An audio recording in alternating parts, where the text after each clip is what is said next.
जैसे कई जगह गाँव गाँव में प्रसिद्धि है ना, किसी का ढाबा, किसी की होटल, किसी की चाट, किसी के पकोड़े, तो बच्चे आँख मीच के वहीं पहुँचते हैं। कोई की बेकरी, हाँ,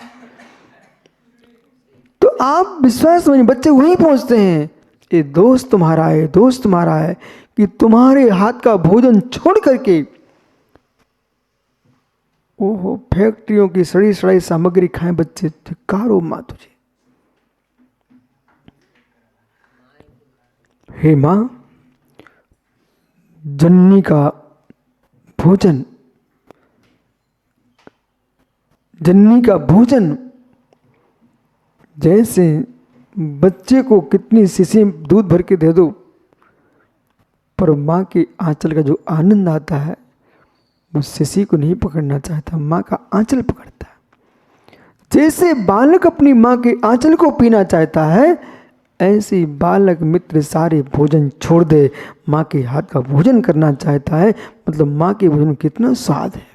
जननी के हाथ का भोजन ऐसे ही सो रस जब प्रकट होता है, माँ का भोजन अच्छा स्वादिष्ट बने तो बालक कहीं नहीं जाना चाहता है।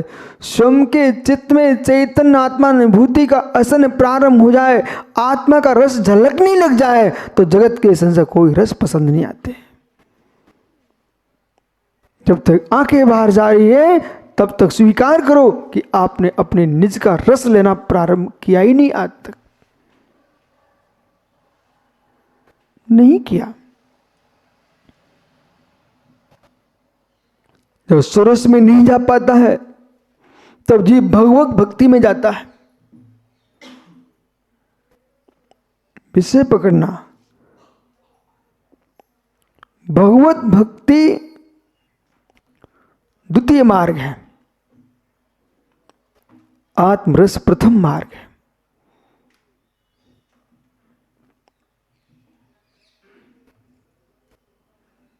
मां, नवजात शिशु पहले क्या पान करता है? नवजात शिशु श्रेष्ठ ही है, मां को अपना ही दुग्ध पिलाना चाहिए। मां का दूध विकृत है,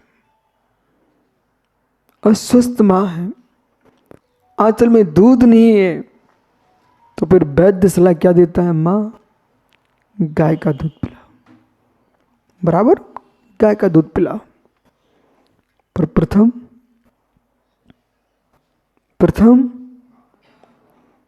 मां का दूध पियो, प्रथम आत्मा का आनंद लो। नहीं लेने की सामर्थ्य, भगवत भक्ति का आनंद लो।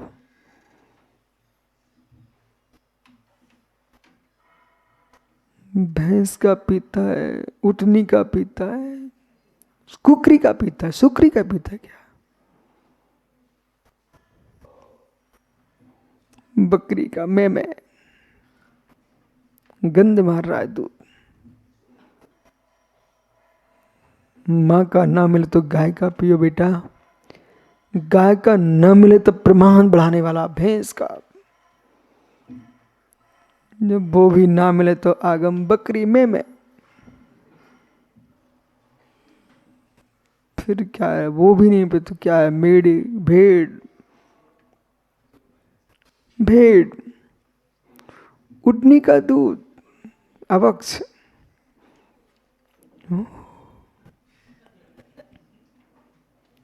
उटनी का दूध, भेड़ का दूध, ये कौन पी रहा है? जिसको माँ का दूध नहीं मिला, गौ का दूध नहीं मिला, ये सारे दूध पीते हैं। जिसको मित्र निज आत्मा का रस नहीं मिला, माँ जिनवाणी अरत भक्ति का आनंद नहीं मिला, वे विश्व के आनलूटे उटनी का दूध पीने गए हैं बेचारे। वो ताली बजा रहे हैं, ओहो, उटनी का दूध पीने गए हैं। एक पैर इधर रखती, एक पैर उधर रखती, बाप रे, उटनी का दूध पीने गए हैं। जिसे सुरस का आनंद नहीं है, वे ही जगत में आंखें भटकाते हैं। माँ का भोजन अच्छा नहीं बना, वे ही बच्चे ढाबे जाते हैं। आप माताओं मेरी बात बुरी लग रही हो, आज से अच्छा बनाना सीख लो। जिनसेन मठ से कोई बाहर जा रहा है तत्व सुनने के लिए, इसका मतलब 1000 घर की समाज बाहर जाए तत्व सुनने के लिए, इसका मतलब क्या हुआ कि मठाधीश को अच्छा भोजन बनाते नहीं बनता क्या? बालक, रेस चल रहा, रेस। जितनी मुरझाइश हैं यहां विराजमान, देश में विराजमान 1855 पिच्छी हैं, इनको सोरस सुंदर बनाना चाहिए, सुंदर बनाना चाहिए। अब तो मैंने वो 1455 में 14 भट्टा रिकॉर्ड दो, 1855 में 14 भट्टा रिकॉर्ड जोड़ दो। इस सबने धर्म अधिकारियों का धर्म है सुंदर जीवन जिए, सुंदर भाषण करें, सुंदर प्रवृत्ति करें। आज भी भारत की भूमि पर तीर्थंकर भगवंतों का उज्जवल सनातन धर्म महावीर स्वामी से नहीं, ऋषभ देव से नहीं, अनंतानंद 24 चला आ रहा है, जिसका आदि नहीं, अंत नहीं, मध्य नहीं है। ऐसा जिन धर्म है मित्र, कोई पोथियों से प्राचीनता की घोषणा नहीं की जाती। किसने कब पोथी लिख ली वो विषय अलग है, वस्तु स्वभाव कब से है। ठीक तुम्हारी 5000 पुरानी है, कोई की 10,000 पुरानी, रहने तो कोई टेंशन नहीं है। पर मैं तो ये देखना चाहता हूं भारत में समुद्र कब से है। मैं तो ये देखना चाहता हूं आकाश में सूर्य कब से है। मैं ये देखना चाहता हूं आकाश में चांद कब से निकलता है, ग्रह नक्षत्र तारे कब से आते हैं, और द्वीप समुद्र कब से है, पृथ्वी कब से है, पर्वत कब से है। हे मित्र, जब से प्रकृति है तब से जिन धर्म है, पुराणों से मुझे कोई प्रयोजन नहीं है। हम तो वस्तु स्वभाव को धर्म मानते हैं। शील, शील, पहला शील अहिंसा, पहला शील अहिंसा। शील का पालन भी शील के लिए करता है जीव। जिनसेन जी इकड़े मेरी तरफ उधर नहीं, शील का पालन भी शील के लिए करता है जीव। प्रथम शील अंतिम शील, भैया प्रथम शील अंतिम शील, राग देश विवर्जितम। प्रथम शील अंतिम शील, उसके बाद कोई शील नहीं। अनुव्रत महाव्रतों का पालन करते हुए ब्रह्मचर्य आदि धर्मों का पालन करना शील है तुम्हारा। 10 धर्मों का पालन करना शील है तुम्हारा। ये शील है तुम्हारा, शील है। 18,000 शील भी प्रथम शील है, ये त्रिकालिक शील नहीं है। जितने विद्वान ये सभा में सभी ध्यान दो, जहां तुम्हारा चिंतन नहीं पहुंच पा रहा है तो तुम्हें सुनना चाहिए। अच्छे वे वक्ता धोखे में हैं, वे विद्वान धोखे में हैं, जो सुनना नहीं चाहते हैं।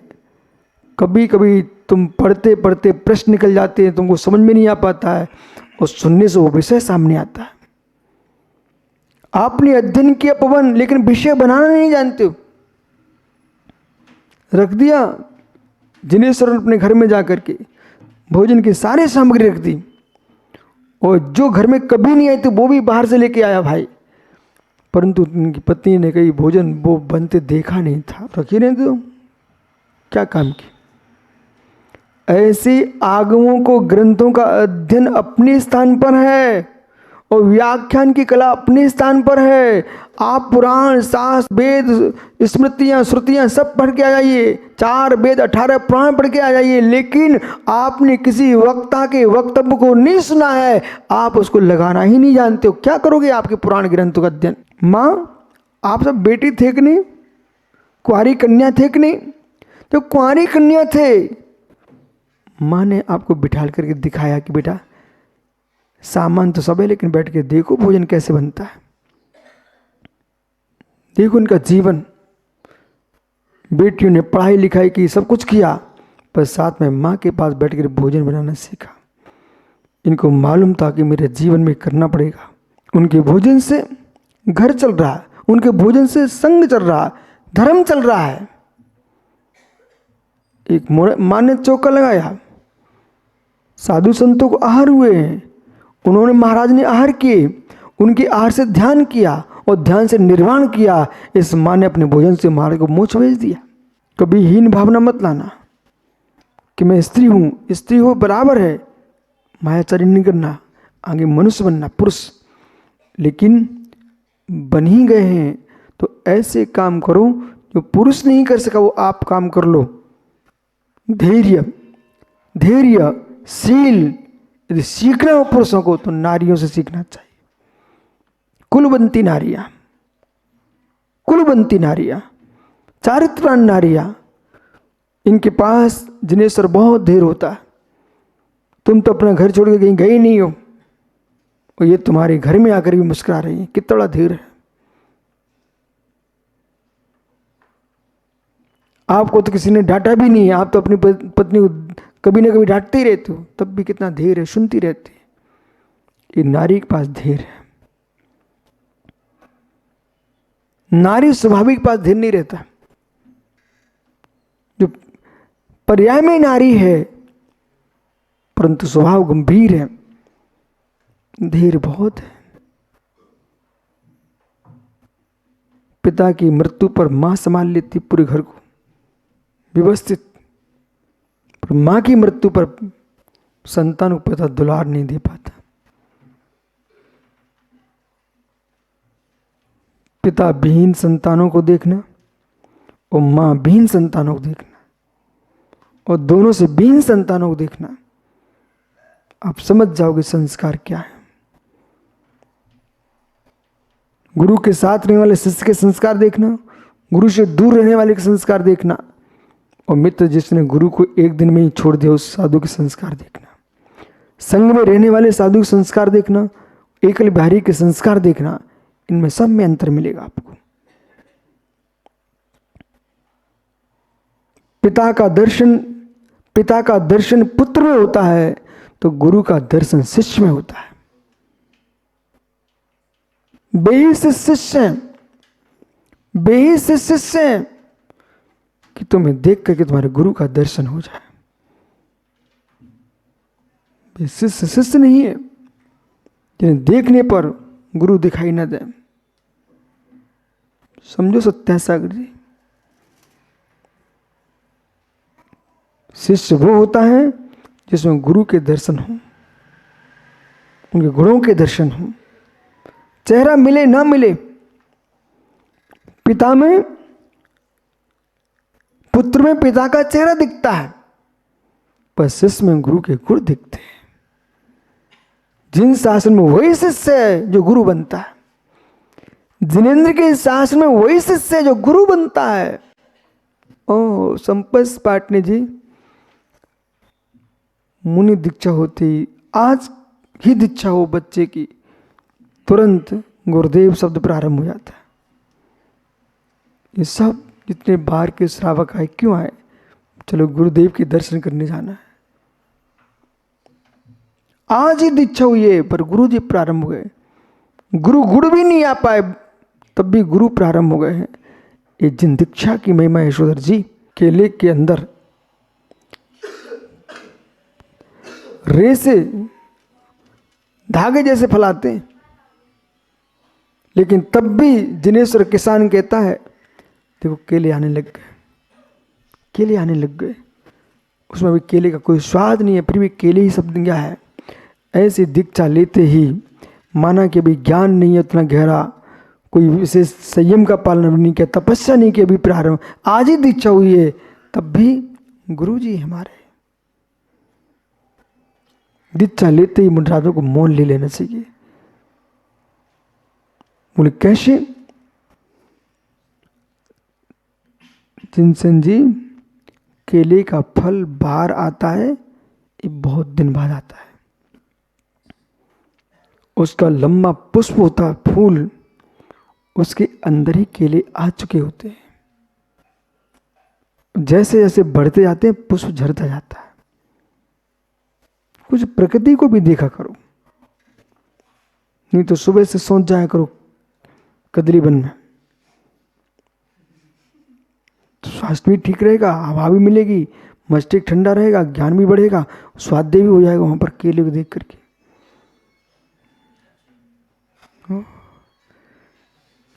तो मालूम लोग घूमने जाते हैं, हिंसा करते हैं, व्यर्थ का घूमना प्रमाणचर्या है। साधुजन घूमने नहीं जाते हैं, वे अपने मूल गुणों का पालन करने जाते हैं। उत्सर सम्मति अपनी, उत्सर सम्मति का पालन करना ये शील है, और नहीं पालन करना कुशील है।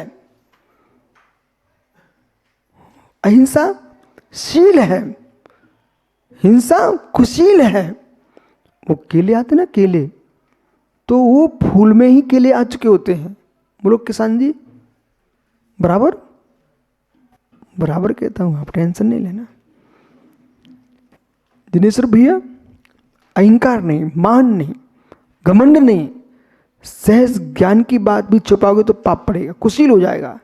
मैं स्पष्ट कह रहा हूं, यदि आज अपना प्रोफेसर तो अपने सामने है ना, ये तो हजारों छात्रों को पढ़ा चुके हैं। प्रोफेसर साहब सहज बात पूछ रहा हूं, आपको नहीं लगता कि यहां पर कुछ लोगों को बैठना चाहिए? अनुभव में आता आपको कि जो जो आपके संपर्क में आ रहे हैं ज्ञानी लोग, साधु संत महात्मा त्यागी वृंद, किसी भी पंथ के हों पक्ष के हों, आपको लगता कि नहीं लगता बैठना चाहिए? जीवन में पोथियां सब कुछ नहीं सिखाती, पोथियों के साथ अनुभूतियां भी सीखना चाहिए। कुंद कुंद भगवंत ने श्री समय सार जी में स्पष्ट लिखा है, गुरुपदेश, आगम, स्वानुभव, 3 बातें लिख लो। गुरुपदेश, आगम, स्वानुभव। गुरुपदेश मिलना चाहिए, आगम अभ्यास होना चाहिए, ये 2 हो गए, पर स्वानुभव नहीं है तो दोनों काम में नहीं आएंगे। स्वानुभव। कॉलेज में पूरी थ्योरी पढ़ा दी जाती है, परंतु बाद में प्रैक्टिकल भी होता है। प्रयोगशाला देखा, प्रयोगशाला।